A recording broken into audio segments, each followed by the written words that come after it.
Chapter 16, Effort and Resignation. The golden mean is an uninteresting doctrine, and I can remember when I was young rejecting it with scorn and indignation, since in those days it was heroic extremes that I admired. Truth, however, is not always interesting, and many things are believed because they are interesting, although, in fact, there is little other evidence in their favor. The golden mean is a case in point. It may be an uninteresting doctrine, but in a very great many matters it is a true one. One respect in which it is necessary to preserve the golden mean is as regards the balance between effort and resignation. Both doctrines have had extreme advocates. The doctrine of resignation has been preached by saints and mystics, the doctrine of effort has been preached by efficiency experts and muscular Christians. Each of these opposing schools has had a part of the truth, but not the whole. I want in this chapter to try and strike the balance, and I shall begin with the case in favor of effort. Happiness is not, except in very rare cases, something that drops into the mouth, like a ripe fruit, by the mere operation of fortunate circumstances. That is why I have called this book The Conquest of Happiness. For in a world so full of avoidable and unavoidable misfortunes, of illness and psychological tangles, of struggle and poverty and ill will, the man or woman who is to be happy must find ways of coping with the multitudinous causes of unhappiness by which each individual is assailed. In some rare cases no great effort may be required. A man of easy good nature, who inherits an ample fortune and enjoys good health together with simple tastes, may slip through life comfortably and wonder what all the fuss is about. A good-looking woman of an indolent disposition, if she happens to marry a well-to-do husband who demands no exertion from her, and if after marriage she does not mind growing fat, may equally enjoy a certain lazy comfort, provided she has good luck as regards her children. But such cases are exceptional. Most people are not rich, many people are not born good-natured, many people have uneasy passions which make a quiet and well-regulated life seem intolerably boring. Health is a blessing which no one can be sure of preserving. Marriage is not invariably a source of bliss. For all these reasons, happiness must be, for most men and women, an achievement rather than a gift of the gods, and in this achievement effort, both inward and outward, must play a great part. The inward effort may include the effort of necessary resignation. For the present, therefore, let us consider only outward effort. In the case of any person, whether man or woman, who has to work for a living, the need of effort in this respect is too obvious to need emphasizing. The Indian fakir, it is true, can make a living without effort by merely offering a bowl for the alms of the faithful. But in Western countries the authorities do not view with a favorable eye this method of obtaining an income. Moreover, the climate makes it less pleasant than in hotter and drier countries. In the winter time, at any rate, few people are so lazy as to prefer idleness out of doors to work in heated rooms. Resignation alone, therefore, is not in the West one of the roads to fortune. To a very large percentage of men in Western countries, more than a bare living is necessary to happiness, since they desire the feeling of being successful. In some occupations, such, for example as scientific research, this feeling can be obtained by men who do not earn a large income, but in the majority of occupations income has become the measure of success. At this point we touch upon a matter in regard to which an element of resignation is desirable in most cases, since in a competitive world conspicuous success is possible only for a minority. Marriage is a matter in regard to which effort may or may not be necessary, according to circumstances. Where one sex is in the minority, as men are in England and women are in Australia, members of that sex require, as a rule, little effort in order to marry if they wish. For members of the sex which is in the majority, however, the opposite is the case. The amount of effort and thought expended in this direction by women where they are in the majority is obvious to anyone who will study the advertisements in women's magazines. Men, where they are in a majority, frequently adopt more expeditious methods, such as skill with the revolver. This is natural, since a majority of men occurs most frequently on the borderline of civilization.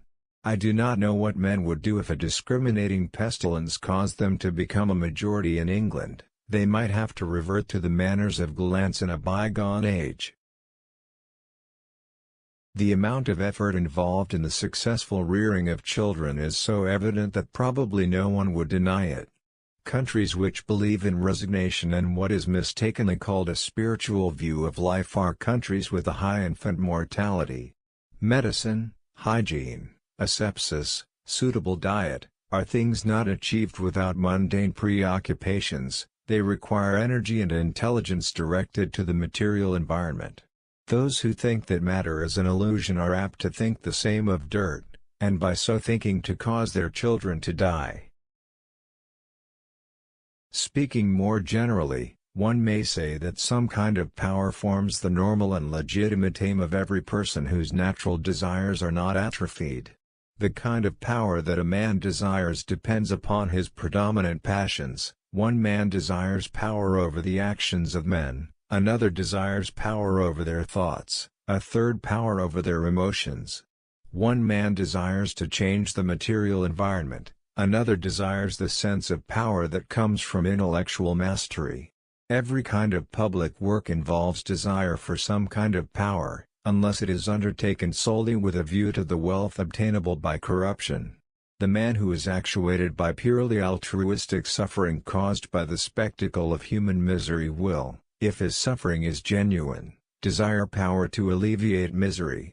The only man totally indifferent to power is the man totally indifferent to his fellow men. Some form of desire for power is therefore to be accepted as part of the equipment of the kind of men out of whom a good community can be made. And every form of desire for power involves, so long as it is not thwarted, a correlative form of effort. To the mentality of the West this conclusion may seem a commonplace, but there are not a few in Western countries who coquette with what is called the wisdom of the East just at the moment when the East is abandoning it. To them perhaps what we have been saying may appear questionable, and if so, it has been worth saying. Resignation, however, has also its part to play in the conquest of happiness, and it is a part no less essential than that played by effort.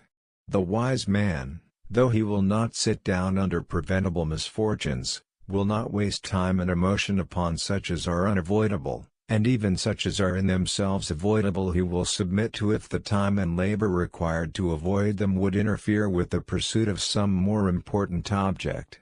Many people get into fret or a fury over every little thing that goes wrong, and in this way waste a great deal of energy that might be more usefully employed. Even in the pursuit of really important objects it is unwise to become so deeply involved emotionally that the thought of possible failure becomes a constant menace to peace of mind. Christianity taught submission to the will of God, and even for those who cannot accept this phraseology there should be something of the same kind pervading all their activities. Efficiency in a practical task is not proportional to the emotion that we put into it. Indeed, emotion is sometimes an obstacle to efficiency. The attitude required is that of doing one's best while leaving the issue to fate. Resignation is of two sorts, one rooted in despair, the other in unconquerable hope. The first is bad, the second is good. The man who has suffered such fundamental defeat that he has given up hope of serious achievement may learn the resignation of despair, and, if he does, he will abandon all serious activity. He may camouflage his despair by religious phrases, or by the doctrine that contemplation is the true end of man, but whatever disguise he may adopt to conceal his inward defeat, he will remain essentially useless and fundamentally unhappy. The man whose resignation is based on unconquerable hope acts in quite a different way. Hope which is to be unconquerable must be large and impersonal. Whatever my personal activities, I may be defeated by death, or by certain kinds of diseases, I may be overcome by my enemies, I may find that I have embarked upon an unwise course which cannot lead to success. In 1,000 ways the failure of purely personal hopes may be unavoidable, but if personal aims have been part of larger hopes for humanity, there is not the same utter defeat when failure comes. The man of science who desires to make great discoveries himself may fail to do so, or may have to abandon his work owing to a blow on the head, but if he desires profoundly the progress of science and not merely his personal contribution to this object, he will not feel the same despair as would be felt by a man whose research had purely egoistic motives. The man who is working for some much-needed reform may find all his efforts sidetracked by a war, and may be forced to realize that what he has worked for will not come about in his lifetime. But he need not on that account sink into complete despair, provided that he is interested in the future of mankind apart from his own participation in it. The cases we have been considering are those in which resignation is most difficult. There are a number of others in which it is much easier. These are the cases in which only subsidiary purposes suffer a check, while the major purposes of life continue to offer a prospect of success. A man, for example, who is engaged in important work shows a failure in the desirable kind of resignation if he is distracted by matrimonial unhappiness. If his work is really absorbing, he should regard such incidental troubles in the way in which one regards a wet day, that is to say, as a nuisance about which it would be foolish to make a fuss. Some people are unable to bear with patience even those minor troubles which make up, if we permit them to do so, a very large part of life. They are furious when they miss a train, transported with rage if their dinner is badly cooked, sunk in despair if the chimney smokes, and vowing vengeance against the whole industrial order when their clothes fail to return from the sanitary steam laundry. The energy that such people waste on trivial troubles would be sufficient, if more wisely directed, to make and unmake empires. The wise man fails to observe the dust that the housemaid has not dusted, the potato that the cook has not cooked, and the soot that the sweep has not swept. I do not mean that he takes no steps to remedy these matters, provided he has time to do so, I mean only that he deals with them without emotion. Worry and fret and irritation are emotions which serve no purpose. Those who feel them strongly may say that they are incapable of overcoming them, and I am not sure that they can be overcome by anything short of that fundamental resignation of which we spoke earlier.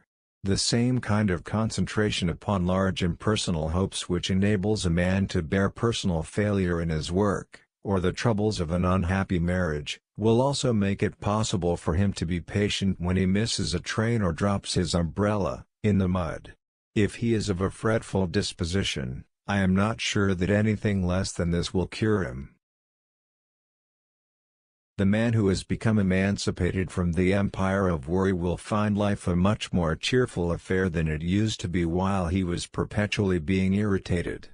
Personal idiosyncrasies of acquaintances, which formerly made him wish to scream, will now seem merely amusing.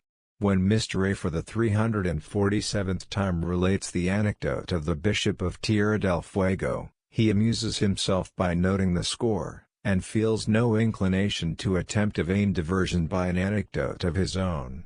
When his bootlace breaks just as he is in a hurry to catch an early morning train, he reflects after the appropriate expletives, that in the history of the cosmos the event in question has no very great importance. When he is interrupted in a proposal of marriage by a visit of a tedious neighbor, he considers that all mankind have been liable to disaster, with the exception of Adams, and that even he had his troubles. There is no limit to what can be done in the way of finding consolation from minor misfortunes by means of bizarre analogies and quaint parallels. Every civilized man or woman has, I suppose, some picture of himself or herself and is annoyed when anything happens that seems to spoil this picture. The best cure is to have not only one picture, but a whole gallery, and to select the one appropriate to the incident in question. If some of the portraits are a trifle laughable, so much the better, It is not wise to see oneself all day long as a hero of high tragedy. I do not suggest that one should see oneself always as a clown in comedy, for those who do this are even more irritating. A little tact is required in choosing a role appropriate to the situation. Of course, if you can forget yourself and not play a part at all, that is admirable. But if playing a part has become second nature, consider that you act in repertory, and so avoid monotony. Many active people are of opinion that the slightest grain of resignation, the faintest gleam of humor, would destroy the energy with which they do their work and the determination by which, as they believe, they achieve success. These people, in my opinion, are mistaken. Work that is worth doing can be done even by those who do not deceive themselves either as to its importance or as to the ease with which it can be done. Those who can only do their work when upheld by self-deception had better first take a course in learning to endure the truth before continuing their career, since sooner or later the need of being sustained by myths will cause their work to become harmful instead of beneficial. It is better to do nothing than to do harm. Half the useful work in the world consists of combating the harmful work. A little time spent in learning to appreciate facts is not time wasted, and the work that will be done afterwards is far less likely to be harmful than the work done by those who need a continual inflation of their ego as a stimulant to their energy. A certain kind of resignation is involved in willingness to face the truth about ourselves. This kind, though it may involve pain in the first moments, affords ultimately a protection, indeed the only possible protection, against the disappointments and disillusionments to which the self-deceiver is liable. Nothing is more fatiguing nor, in the long run, more exasperating than the daily effort to believe things which daily become more incredible. To be done with this effort is an indispensable condition of secure and lasting happiness.